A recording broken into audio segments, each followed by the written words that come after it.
Diyos ay patuloy na lumalakas. Salamat sa inyong mga prayer na talagang nararanasan ko po ang pagkilos ng Diyos. Patuloy na pagsusustain niya sa aking kalusugan. Although hindi naman po ganun kadali, pero ang mahalaga po ay nakakatayo po ako sa inyong harapan ngayong umaga. So, salamat sa kanyang kahabagan at biyaya sa ating lahat. So, mga kapatid, tuloy-tuloy po nating talakayin ang ating series dito sa Aklat ng Kolosas. Gaya ng aking pagkabanggit sa inyo, na maganda ay binabasa nyo yung buong Aklat ng Kolosas para at least kapag tinatalakay natin ay pamilyar na kayo. So wag po natin kalilimutan na ang pinaka-tema ng aklat na ito ay Jesus Christ is a supreme over all creation and the ultimate source of all things. So para makita natin na dapat nakaangkla dito yung pagiging sufficiency ni Christ. Sapat po siya talaga sa lahat ng bagay. Pero bago po yun, tayo po ay yumuko at manalangin. Aming Ama, muli po kaming lumalapit sa inyong banal na presensya at lagi po naming pinagpapasalamat ang pagkakataong ito na kami po na mga anak mo na dahil sa inyong biyaya ay binilang po ninyo sa inyong pamilya na kayo ang aming Amang nasa langit at naniniwala kami na magdadagdag pa kayo ng inyong mga anak sa inyong habag at awa sa pamamagitan ng kapangyarihan ng Ebanghelyo na inyong ililigtas sa araw na ito. Kaya lubos po ang aming pasasalamat na napakalaking pribilehiyo dahil libo-libong tao sa mundo, partikular sa aming bansa, isa po kami na nasa lugar na ito na kami po ay sumasamba sa inyong dakilang pangalan. Purihin po kayo, aming Ama, at bahagi po ng aming pag-alam sa inyong mga kalooban sa aming pong pagtalakay sa araw na ito sa Aklat ng Kolosas ayon sa binasa ng aming presider. Tulungan niyo po kami na ito ay maintindihan. Hindi lamang po maintindihan sa aming pakikinig at maunawaan na ito po ay mailapat sa aming buhay sa patnubay ng Santong Espiritu. Pagpalain niyo po ang lahat sa umagang ito at kayo ang maitaas at kami ay maibaba. Ito po ang aming dalangin sa pangalan ni Jesus. Amen. Si Ian Bounds po ay kilala dating sa prayer. Kilala po siya. So, meron po siyang binanggit tungkol sa prayer na ang prayer na ito ay tumutukoy sa mga panalangin na naglalaman ng diwa at mga turo ni Ian Bounds, isang kilalang 19th century na may akda at Methodist na mangangaral na kilala sa kanyang taimtim na paniniwala sa pagbabagong kapangyarihan ng panalangin at masigasig na mga gawi sa pananalangin. Ang kanyang mga isinulat ay nagbibigay diin na ang panalangin daw po, take note po na ang panalangin daw po ay nangangailangan ng malaking pagsisikap, oras, at patuloy na lakas at mahalaga para sa espiritual na paglago at pagtupad sa mga layunin ng Diyos. So mahalaga po ang prayer. Ako po ay merong doon po sa eSword, dinownload ko po yung mga library, mababasa po ninyo doon ang talagang buhay ni Ian Bounds. Talagang pagdating sa prayer, kilala po siya. Pero isang mahalagang nakita ko sa kanyang sinabi, mahalaga ang prayer sa espiritual na paglago at pagtupad sa mga layunin ng Diyos. So, kinote ko po ang bagay na ito dahil ang prayer po ay may kinalaman sa ating teksto. At siguro nadinig ninyo sa binasa ng ating presider. Lalo na nga po sa usapin ng spiritual growth, ayon kay Ian Bounds, ay mahalaga ang prayer. At alam ko, at lagi kong nababanggit para sa akin, ang prayer ay hininga na ng isang Kristiyano.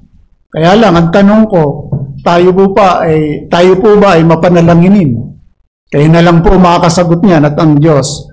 So mga kapatid, sa nakaraan nating pagtalakay dito sa aklat ng Kolosas, mula verse 5 to 6, yung tungkol sa bunga ng mensahe na ibanghelyong kanilang narinig. Tinalakay natin yon. At dito nga po, lubos na nagpasalamat sina Pablo sa pananampalataya ng mga taga-Kolosas kay Kristo at sa kanilang pag-ibig sa isa't isa. Na ang tunay na pananampalataya ay nagbubunga po ng isang malalim at nananatiling pag-ibig para sa mga mananampalataya. At siyempre, nandun po, tinalakay natin ang pag-asa na nakalaan na gantimpala para sa kanila sa langit. Ganon din sa atin. So, ang kanila pong pananampalataya, love and hope, maliwanag po ito na nakaugat po ito sa salita ng katotohanan, sa ebanghelyo na ipinangaral ni Epapras.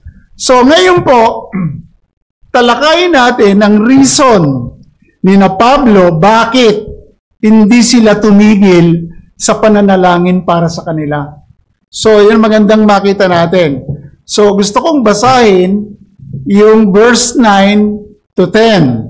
Yun po ang focus natin, although mahagip yung ibang talata. Ang sabi po dito sa verse 9, Kaya't, therefore, mula ng araw na aming marinig ito, hindi kami tumigil ng pananalangin para sa inyo. At sa paghiling na kayo'y punuin ng kaalaman ng kanyang kalooban sa buong karunungan at pagkaunawang espiritual. Verse 10, purpose po ito, upang kayo'y lumakad ng nararapat sa Panginoon na lubos na nakalulugod sa Kanya, namumunga sa bawat gawang mabuti at lumalago sa pagkakilala sa Diyos. Ang Diyos sa magpala sa ating pagtutuunan. Ang Colossus chapter 1 verse 7 to 12, tinutugunan po nito ang Christological heresy o yung heretic na nagbanta sa iglesyang ito sa Colossus, isang lungsod sa sinaunang Asia Minor noong AD 62. Sa mga huwad na guro na ang kanilang intention, bawasan o nagbabawas sa pagka-Diyos ni Hesukristo. So yun po. Si Paul po sa bilangguan ay sumulat ng isang liham na paghimok kay Epapras na nagtatag ng iglesyang ito, naiwasto ang mga maling aral na ito at hikayatin ang mga mananampalataya na lumago kay Kristo at maging matatag sa pananampalataya na tinitiyak na natanggap nila ang biyaya ng Diyos. So napakaganda po. So ang mga talata sa aklat ng Kolosas, mapapansin natin, kung babasahin natin, ito po ay nagsilbing panlaban sa maling pananampalataya sa Kolosas na nagpapatunay po na pinakamataas na tungkulin ni Kristo bilang may akda, hari ng lahat ng nilikha, at ulo ng bagong katawan, ang iglesia. Kaya mga kapatid, tingnan natin ang mga sinasabi ni na Pablo sa kanilang reason. Bakit ganon yung kanilang concern? Kaya sila ay walang humpay o walang tigil sa pananalangin mula nga nung mabalitaan nila na naging bunga ng kanilang narinig sa katotohanang Ebanghelyo, mula sa Ebanghelyo po. Kung papansinin natin, connected po ang ginamit niya doon sa verse 9, gumamit ng kayat o therefore. Kasi konektado po ito sa previous verses doon sa verse 5 to 8. Kaya diniin niya.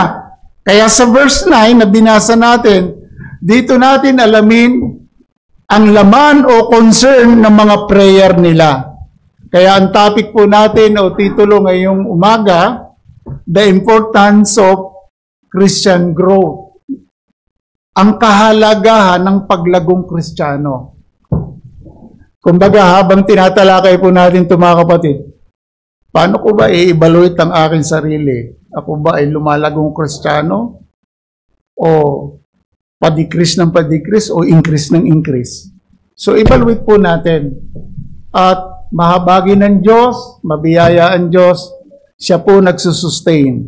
Kaya ang mensahe ko po sa umagang ito, summary ng ating mensahe, sa buhay Kristiyano mga kapatid, ay napakahalaga ang paglago sa espiritual. Dahil ito po ay isang tanda at katibayan ng bunga ng kapangyarihan ng Ebanghelyong ating narinig. O sa mga taga-Kolosas na kanilang narinig. Patunay naman ni Pablo. So ngayon, bakit napakahalaga po ng Ebanghelyo? Gusto kong i-share muna yung binanggit ni Pablo sa mga taga-Pilipos, chapter 1, verse 27. Kasi ito yung sabi ni Pablo sa taga-Pilipos, ang inyo lamang pamumuhay ay maging karapat-dapat sa Ebanghelyo ni Kristo, na kahit ako ay dumating at kayo'y makita o wala man sa harapan ninyo at mabalitaan ko ang bagay patungkol sa inyo na kayo daw o kayo'y naninindigan sa isang espiritu na may isang isipan na magkakasamang nagsisikap para sa pananampalatayang Ebanghelyo. Mahalaga po ang Ebanghelyo. Dito nakita ni Pablo ayon kay Epapras ang naging bunga ng kanilang pakikinig sa Ebanghelyo. Then sa Pilipos, binanggit ni Pablo ang inyo lamang pamumuhay ay maging karapat-dapat sa Ebanghelyo. Walang ibang source na maging karapat-dapat sa pangalan ng Panginoong Hesus. Walang iba kundi ang gospel. The power of God. At iyan ang bumabago sa tao. Hindi sa gawang mabuti. May dalawa lamang po tayong puntos na pag-uusapan. Una po, prayer with concern for spiritual growth. Panalangin na may pagmamalasakit o pagmamalasakit para sa spiritual na paglago. Nandun po yan sa talata kasi mapapansin natin yan. Then second, purpose of prayer for spiritual growth. Layunin ng panalangin para sa spiritual na paglago. Pero bago natin tingnan ang dalawang main point na ito, huwag natin kalilimutan yung verse 8. Mga kapatid, ang napakahalagang papel ng banal na espiritu. Anong sabi sa verse 8? At siya rin namang sa amin ay nagpahayag ng inyong pag-ibig sa espiritu. Mula nung kanilang marinig ang Ebanghelyo, alam natin, ang power ng God ay gospel. Kapag ito'y narinig, kumilos ang banal na espiritu, nagkaroon ng pagbabagong loob na regenerate ang isang makasalanang patay sa espiritual, magkakaroon sila ng kamalayan sa kanilang pagkamakasalanan at sasampalataya sa Panginoong Hesus to the point na nandun na ang kilos ng espiritu sa kanilang buhay. Kaya itong mga taga-Kolosas, nandun yung love sa espiritu. So, binibigyan din ng talatang ito na verse 8, pag-ibig sa espiritu. Kumbaga, hindi lamang pagmamahal ng tao, kundi isang pinalakas ng Diyos na pagpapahayag ng presensya ni Kristo. Grabe po. Kaya tayong lahat ng mananampalataya, pinapatnubayan ng Holy Spirit. Then, sa 1 Corinthians 6:19, lahat ng individual na mananampalataya, nagdudwell ang Holy Spirit. But sa church, 1 Corinthians 3:16, nagdudwell sa church, sa group of believers, ang Holy Spirit. Kaya ito po ay isang tanda ng tunay na pagbabagong loob at isang pangunahing pagpapakita na isang umuunlad na komunidad ng mga mananampalataya. Kaya umuunlad ang iglesia. Kaya yumayabong, lumalago ang bawat mananampalataya. Hindi dahil sa sarili, kundi sa guidance ng Holy Spirit with the truth of the gospel. So, mga kapatid, maunawa natin ang gawa ng Espiritu sa buhay natin sa mga mananampalataya na ang pag-ibig sa Espiritu ay hindi kailanman ito produkto ng pagsisikap ng tao, kundi isang supernatural na kaloob na ibinigay ng banal na Espiritu. Napakahalaga po nun. At ito pong pag-ibig sa Espiritu, bakit tayo may pag-ibig? Nakabatay ito o nakaangkla sa pag-ibig ng Diyos Ama na inihayag sa pamamagitan ni Kristo. Ito po yung tinatawag nating agape love. Grabe po mga kapatid. So kaya tayo natutong magmahal. So ngayon, prayer with concern for spiritual growth. Panalangin na may pagmamalasakit para sa spiritual na paglago.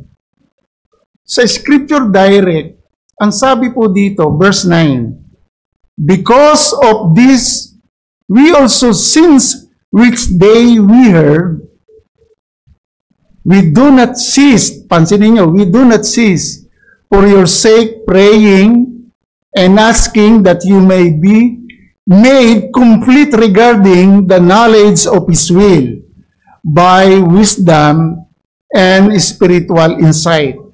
Sa English Standard Version, ESV, and so from the day we heard, we have not ceased to pray for you, asking that you may be filled with the knowledge of His will in all spiritual wisdom and understanding. Dalawa makikita natin yan sa talatang yan. Ini-insist, kaya ang point natin, nandun ang concern. Bakit? Sabi niya, hindi sila humihinto. We have not ceased to pray. Hindi sila humihinto sa prayer. Kumbaga parang siguro nung madinig ni Paul, kasi nasa bilangguan siya, nadinig siguro ni Paul, tuwan-tuwa siya sa balita ni Epapras dahil yung kanilang pag-ibig, yung kanilang pananampalataya at pag-asa. Kaya, pagdating dito sa verse 9, ang prayer niya, that you may be made complete regarding the knowledge of His will. Sa ESV, that you may be filled with the knowledge of His will. Sa paanong paraan?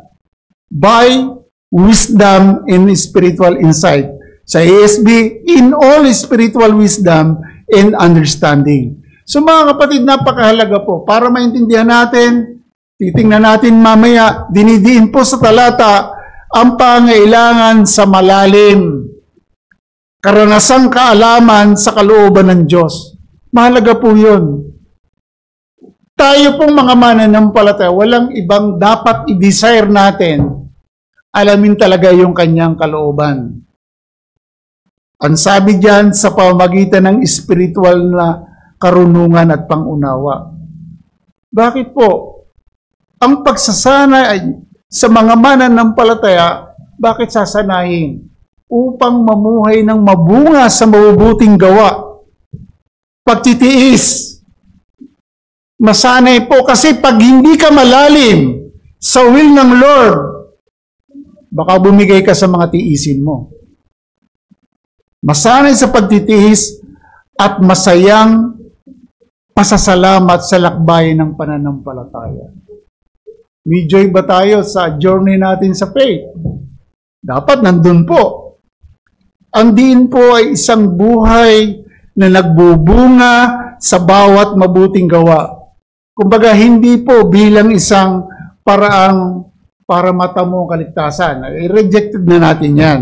Kundi bilang isang tugon sa kaligtasang natanggap na. We are saved by faith.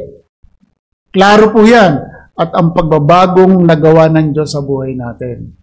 Dapat nandun yung response natin na mas lalo nating alamin ang kalooban ng Diyos at magbunga ito sa kaunawaan, magbunga ng mabubuting gawa. Alam nyo, ang big changes sa buhay natin, tayo po ay binago sa panloob na pagkatao by the power of the gospel. Huwag po natin kalilimutan yun. Alam nyo, siguro na-share ko na, ako po ay nagkursilyo pa kasi gusto kong mabago talaga ang sarili ko eh. Ang mga rektor namin, mga artista pa. Ray Malonzo, Johnny Pajardo. Yan ang mga rektor namin.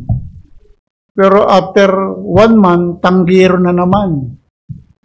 Pero ako po ay nasanay magbilang ng botones after magkursilyo. Then yung gabay, lagi kong dala yun. Parang banal na banal ako noon. Pero after a month, tanggiro na naman. Kaya nga po sa mga visitor natin, kung meron man tayong visitor, sa mga wala pa sa pagkakilala sa Panginoon, ang babago sa kalagayang pagkamakasalanan na nailagay sa galit ng Diyos mula kay Eva at Adan, the power of God, which is the gospel of Christ. Ito yung hindi kinahiya ni Pablo na binanggit sa taga-Roma. Hindi ko ikinahihiya ang Ebanghelyo dahil ito ang kapangyarihan ng Diyos. This is the power of God. Yung po ang babago sa atin. Ano ang Ebanghelyo, ang kamatayan at muling pagkabuhay ni Christ? Yun ang paniwalaan mo, kapatid. Magsisi ka at lumapit sa Panginoon, magsisi at manampalataya sa Kanya. Mga kapatid, sa usapin ng ating tinatalakay, ang kaligtasan at spiritual na maturity ay hindi makakamit po sa pamamagitan ng pagsisikap natin, kundi sa pamamagitan ng makapangyarihang gawa ng Diyos, which is the gospel of Christ. Power of God, gospel power. So, ang panalangin ni Pablo sa mga sa talatang ito ay ang mga mananampalataya ay mapuspos ng spiritual na karunungan. Paano mapupuspos ng spiritual wisdom? Saan ito magmumula? Mga kapatid, magmumula po ito sa banal na kasulatan na isang regalo mula sa Diyos. Alam nyo, ang possible po ang paglagong ito sa spiritual dahil, bakit po? Nailigtas na tayo ng Diyos, ang mga mananampalataya o tayo, mula sa kapangyarihan ng kadiliman. At inilipat na tayo o mga mananampalataya sa kaharian ng Kanyang minamahal na anak, kung saan natanggap ng mananampalataya ang pagtubos at kapatawaran ng mga kasalanan. Maliwanag yan sa verse 13. Diba? Sabi sa verse 13, iniligtas niya tayo sa kapangyarihan ng kadiliman at inilipat tayo sa kaharian ng Kanyang minamahal na anak. Kaya possible ang isang Kristiyanong inalis sa kadiliman, isang Kristiyanong pinalaya sa kapangyarihan ng kasalanan, possible po ang paglago. Kaya ulitin po natin, walang Kristiyanong tamad. Kasi nadidinggan ko yan eh. Marami po akong nadidinig. Ako naman pastor mananampalataya din. Kaya lang, pabayang mananampalataya. Hindi po dapat bukang bibig yun. Kasi buhay ka na sa Espiritu. Ngayon, pwede mong banggitin yon kung patay ka pa sa spiritual. Kasi wala ka naman talagang pakialam sa spiritual eh. So mga kapatid, ang point natin, ang panalangin ni na Pablo para sa mga mananampalatay, mapuno o sa direct, sa scripture direct, sa original, makomplete ng kaalaman sa kanyang kalooban. Yung God's will, by wisdom and understanding, ang source po nito, walang iba kundi ang scripture. Banal na kasulatan. We need enough more time to study the Word. Mga kapatid, dapat buhay na po natin na nagme-meditate o nagbabasa ng Biblia. Naalala ko nung kami nag-aaral sa Berean Theological School, ang pinaka-assignment namin noon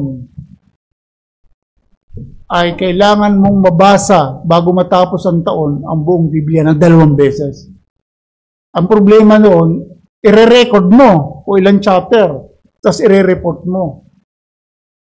Mga kapatid, wala tayong source na pagkukunan para malaman ang will ng Lord. Hindi ito something na, Panginoon, ipaunawa mo po sa akin ang inyong kalooban. Anak, huwag kang tamad sa pagsamba. Hindi po ganun. Hindi sasagot ng ganun ng Diyos. Basahin po natin ang Biblia. So, ito po ay nakatuon sa pag-alam sa moral na kalooban ng Diyos na pinahayag sa kasulatan. Kumbaga, mga kapatid, yung moral will ng Lord, ito yung dapat na mamahala sa aspeto ng buhay natin. Namamahala kung talagang tayo ay nakay Kristo. Tayo bilang mananampalataya dapat napapamahalaan ng banal na kasulatan sa kanyang moral character. Yung tanong, paano natin uunawain ang moral God's will in order to show His moral character? Ang kalooban ng Diyos na moral ay tumutukoy po mga kapatid sa banal na pamantayan ng katuwiran at kabutihan na inihahayag ng Diyos sa pamamagitan ng banal na kasulatan upang gabayan ang pag-uugali natin, pag-uugali ng tao na ito po ay nagpapakita ng kanyang banal at makatarungang pag-uugali ng Diyos. So, hindi po pwedeng ihiwalay kasama rito ang mga utos at inaasahan para sa isang matuwid na buhay na malayang sundin ng kanyang mga tao. Tayo po, mga mananampalataya, o sa isang banda, masuway ito bilang paglabag sa moral na utos o moral law. But hindi naman talaga makakaiwas sa consequence. So mga kapatid, ang moral God's will ay hindi isa lamang mungkahi. Hindi po ito mungkahi. Mababasa po natin ito sa Scripture. Ito ang pagpapahayag ng kanyang likas na kabutihan at ganap na karakter. Na ito po mga kapatid ay nagbibigay ng sukdulang pamantayan ng ano po, kung ano ang tama at mali. So, ipinapahayag ng Diyos ang kanyang moral na kalooban sa sangkatauhan sa pamamagitan ng mga sagradong teksto mula sa Biblia. Kaya ang sabi ko kanina, mahalagang basahin natin ang Biblia kasi the way na binabasa natin ang Biblia, lumalalim tayo sa kalooban ng Ama at pagkakilala sa Kanya. So, ang punto natin, para lubos na maunawaan ang kalooban ng Diyos, revealed na po ang banal na kasulatan. Huwag tayong gagaya sa iba na kapag nag-pray, Panginoon, paunawa mo sa akin ang inyong kalooban, magsalita kayo ngayon. Hindi po. Basahin po natin, complete na po ang Bible. Nakanon na po ang buong Biblia. We need to read it. Kailangan nating basahin. Kaya nga, ang panalangin ni Pablo para sa mga taga-Kolosas na mapuspos, mapuno, makumplit ng kaalaman sa kalooban ng Diyos sa lahat ng karunungang at spiritual na pagkaunawa. Paano tayo magkakaroon ng wisdom kung hindi naman babasahin? Hindi natin malalaman ang kanyang kalooban kung hindi natin babasahin ang scripture. Walang ibang source para lumago tayo sa spiritual, scripture lamang. So, mga kapatid, ito po ay isang panawagan upang linangin ang isang malalim na unawaang o maunawaing pagkaunawa kay Kristo sa mga layunin ng Diyos. Mahalaga po, alam natin ang layunin ng Diyos. Ito yung halaga ng prayer ni Ian Bounds. Hindi lang paglagong Kristiyano, kundi yung mga layunin ng Diyos.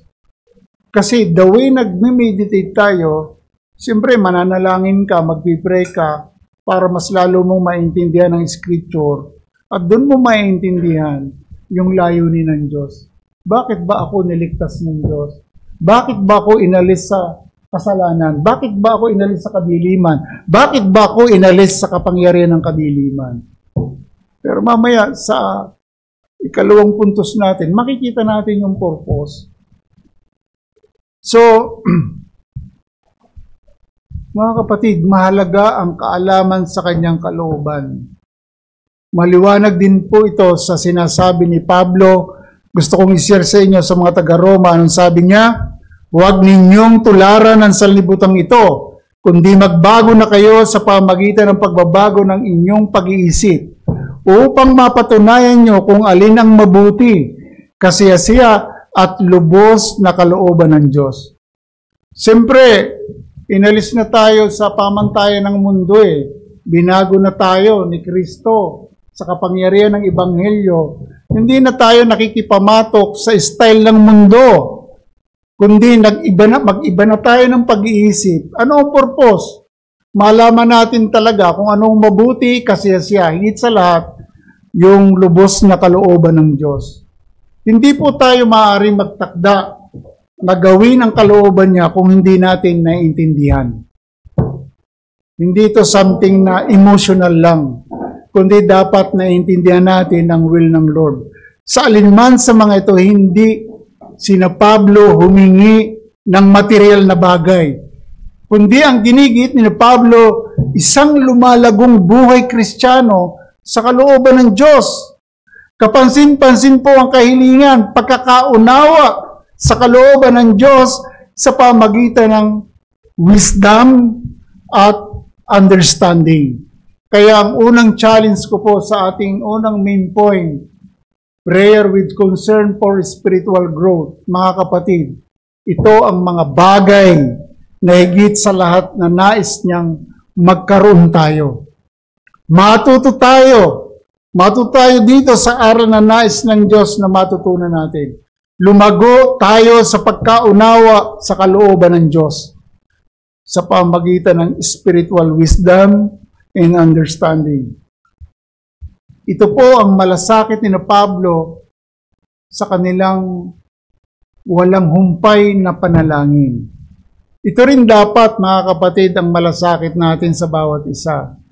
Tatanungin ko kayo, kilala po natin lahat ang mga kapatid natin.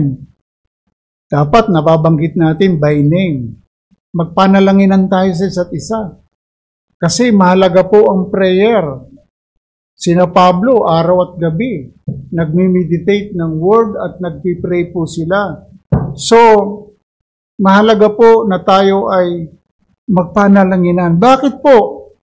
Kung babasahin ninyo ang mga pastoral epistle, manunotice ninyo si Pablo sa kanyang mga sulat, ang laging sabi, maiharap kayo ng walang kapintasan sa harapan ng Diyos.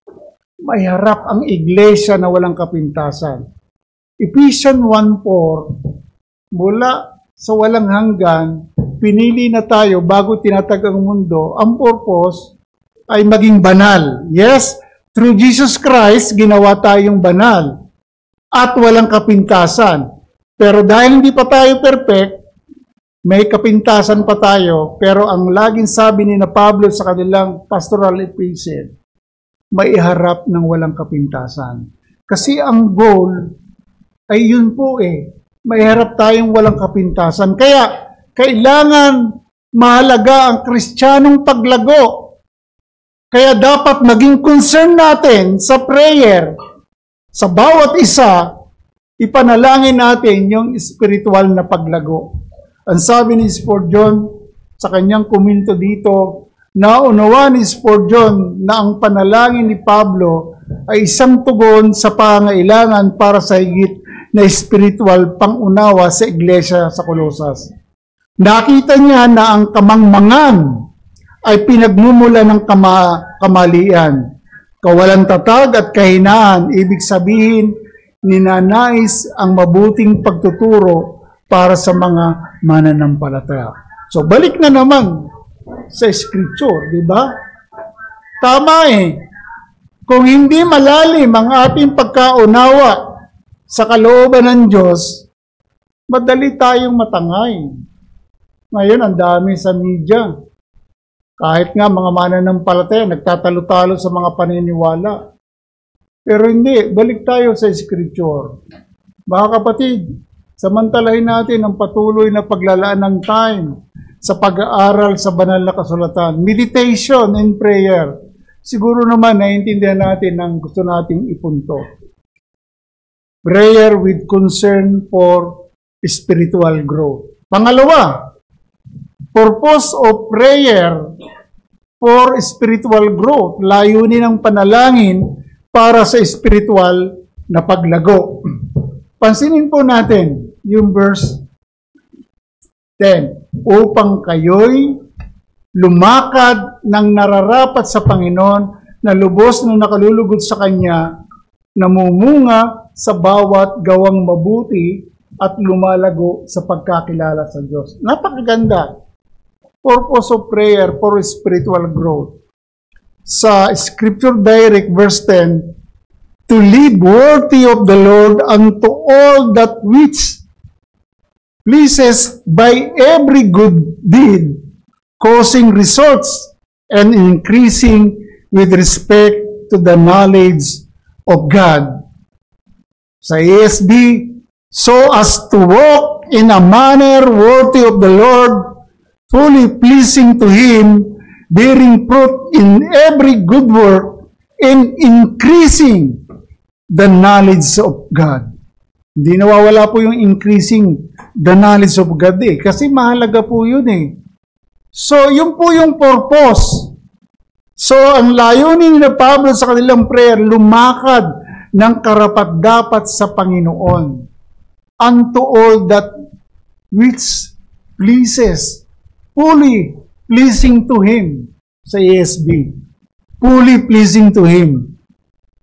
Walang ibang purpose. Bakit kailangang lumago ang isang Kristiyano?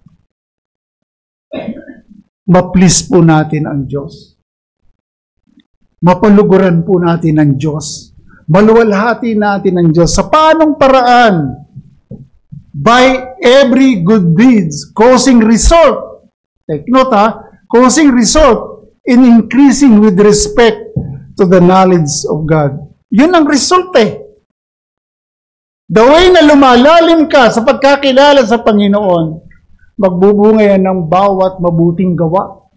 Then yung mabuting gawa, magbibigay ng kaluguran sa Diyos.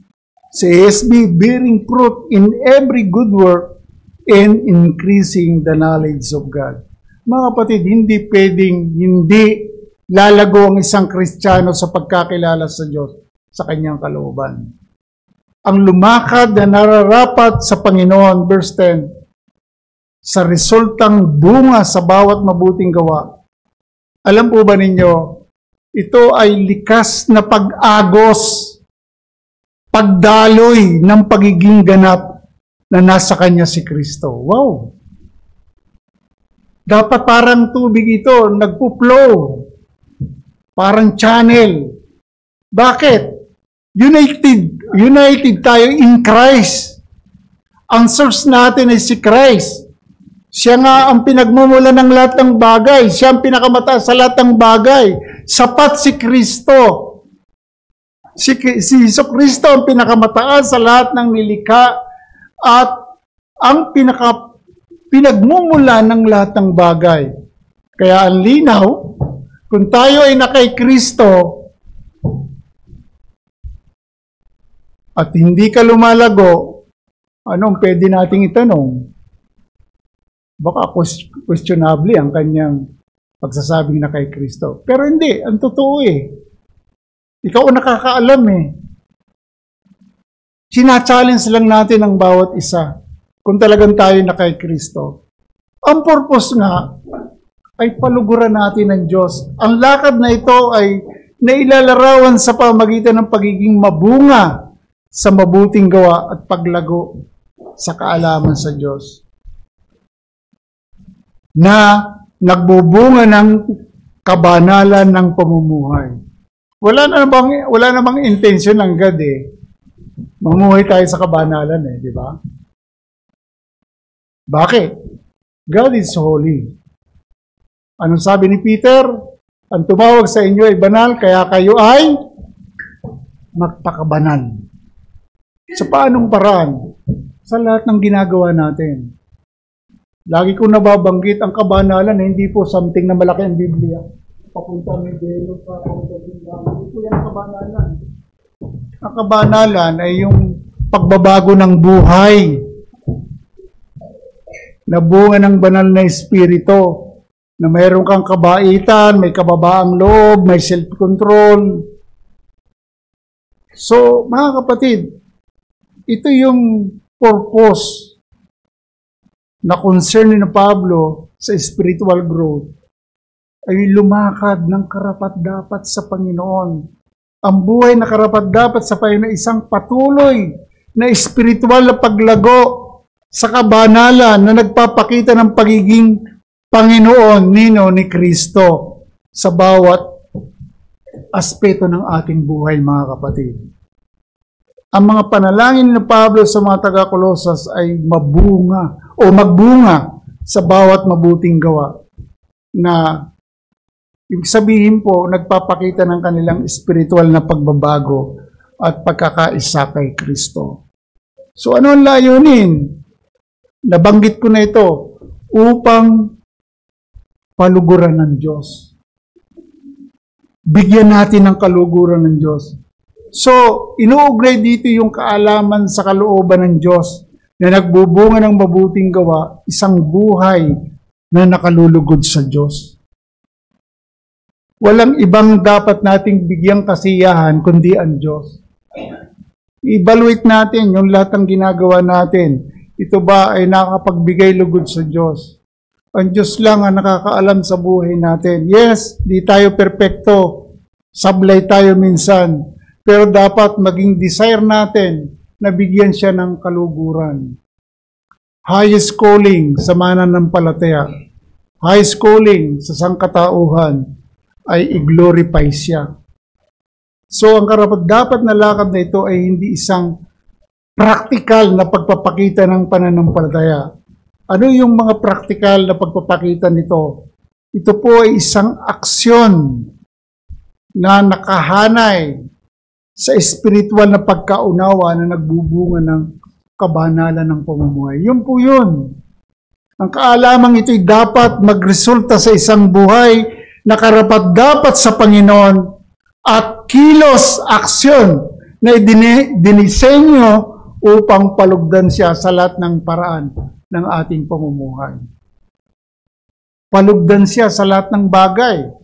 Ayon kay Pablo, si Pablo, ito yung binahagi ko doon unang gabi sa patay.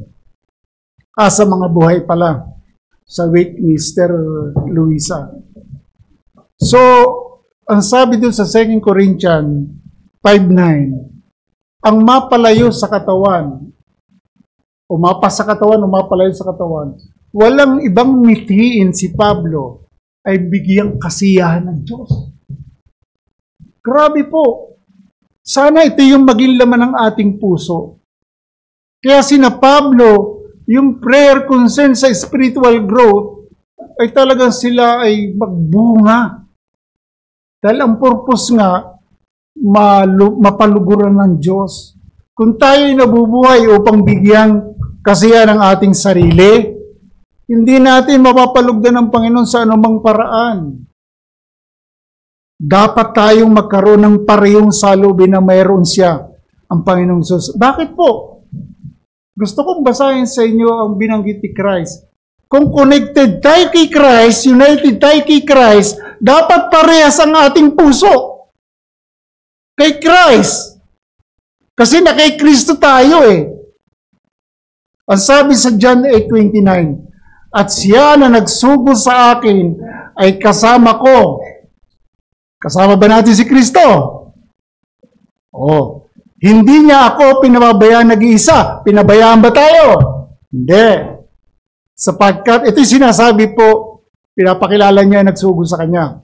At siya na nagsugo sa akin ay kasama ko. Hindi niya ako pinababayaan nag-iisa, sapagkat lagi kong ginagawa ang mga bagay na nakalulugod sa Kanya. Si Christ po yun.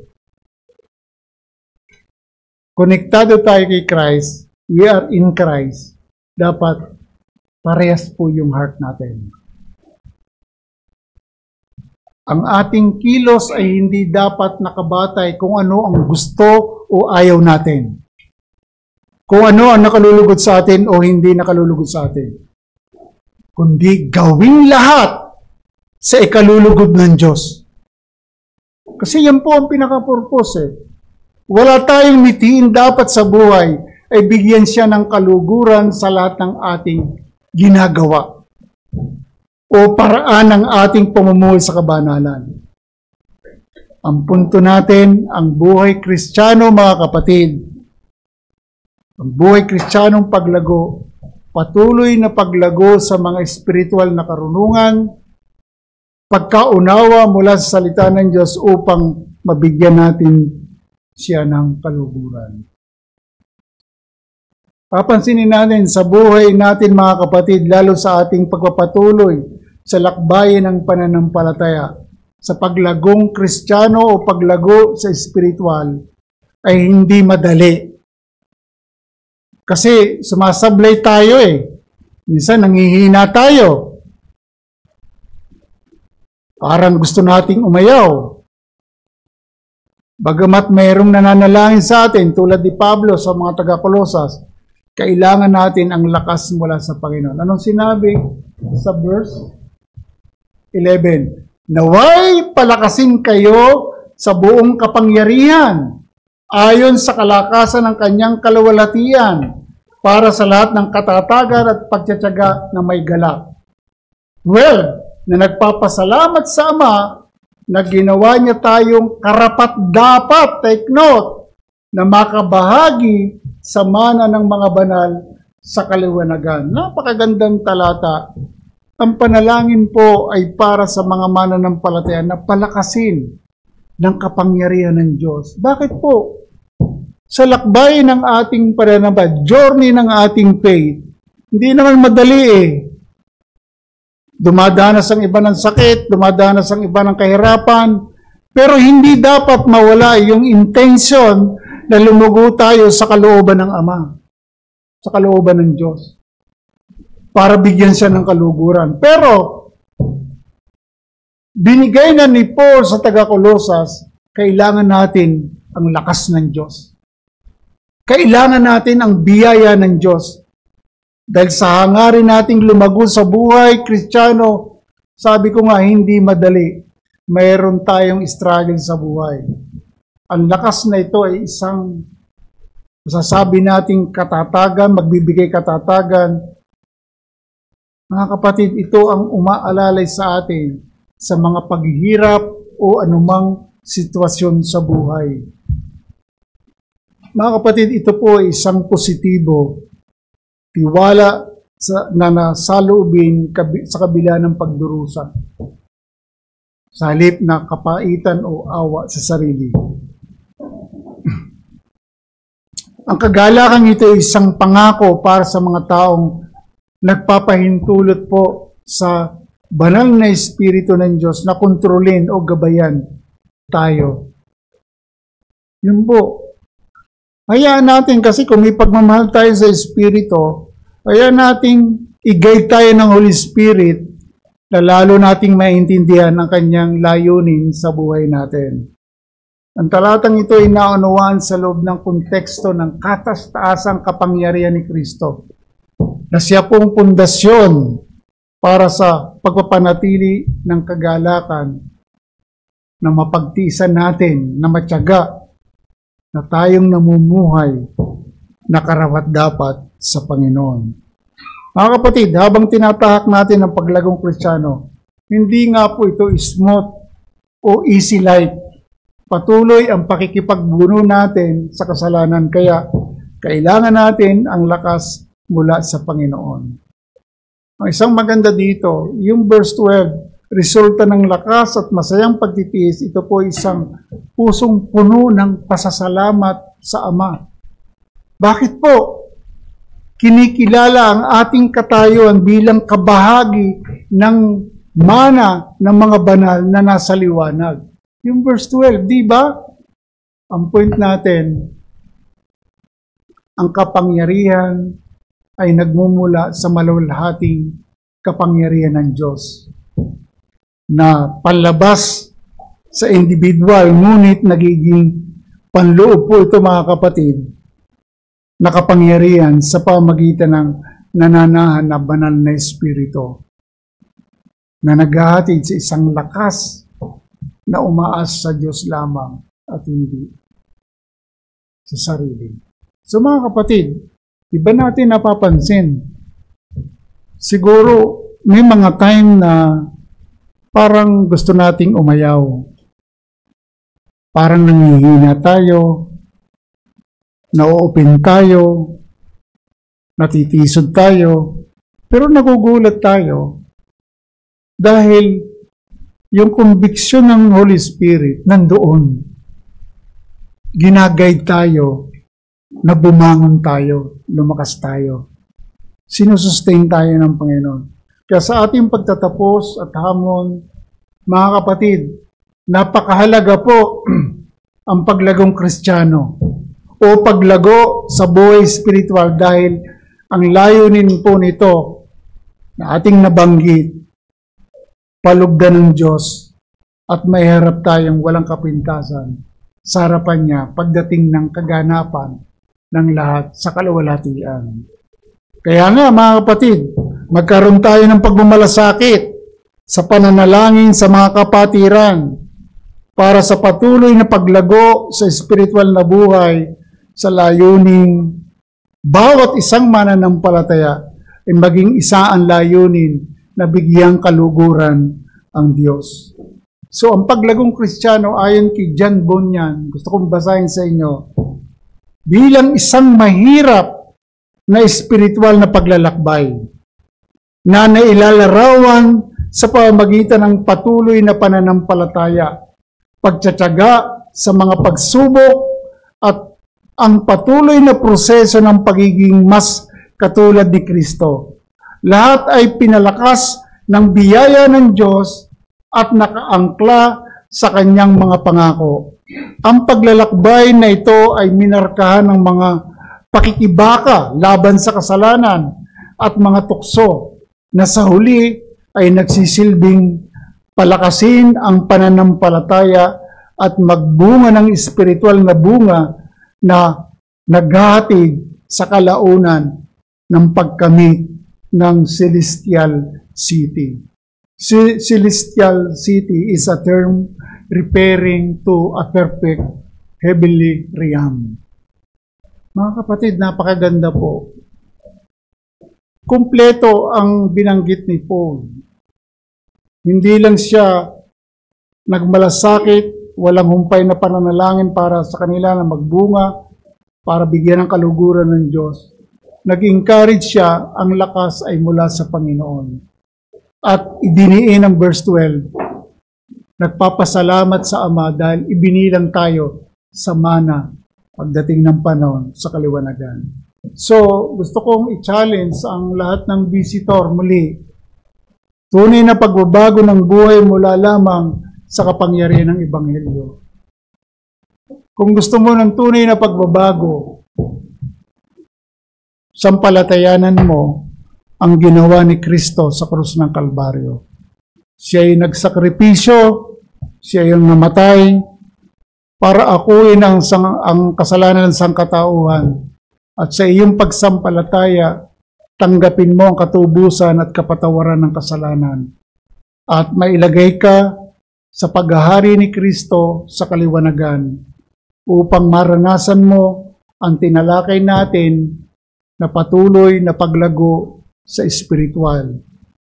Na-justified ka sa iyong pananampalataya, mapapawalang sala ka, then ilalagay ka sa proseso ng pagpapabanal para magbunga ka ng kabutihan, which is kabanalan ng pamumuhay, para maging angkop sa pagiging banal ng Diyos. Pagpalain tayo ng Panginoon.